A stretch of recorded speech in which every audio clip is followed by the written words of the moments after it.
وصلني بث مباشر وأنا نائم. كانت الساعة 3:18 بعد منتصف الليل. سكون ثقيل يملأ الغرفة وظلام يبتلع كل شيء. وفجأة اهتز هاتفي بإشعار غريب. بث مباشر الآن.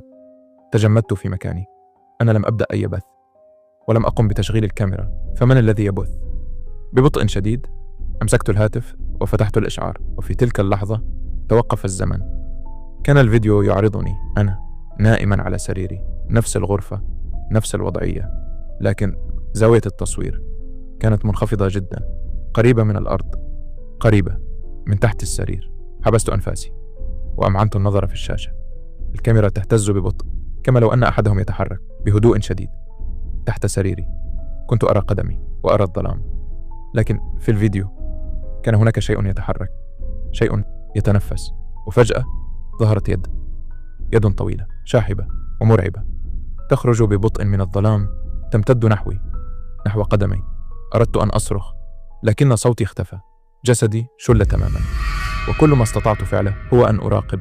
جمعت ما تبقى من شجاعتي وأنزلت نظري ببطء نحو أسفل السرير. كان الظلام كثيفا، لكن رأيته عينان تلمعان في العتمة تنظران إلي مباشرة.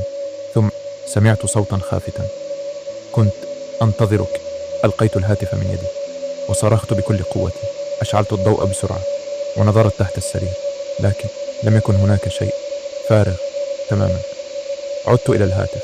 كان البث قد انتهى واختفى كل شيء إلا إشعار واحد: انتهى البث، شكرا للمشاهدة.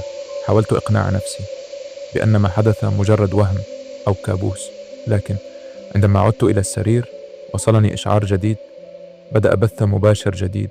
هذه المرة لم أفتح. أغلقت عيني وتظاهرت بالنوم، لكن سمعت صوتا يأتي من تحت السرير. لماذا توقفت عن المشاهدة؟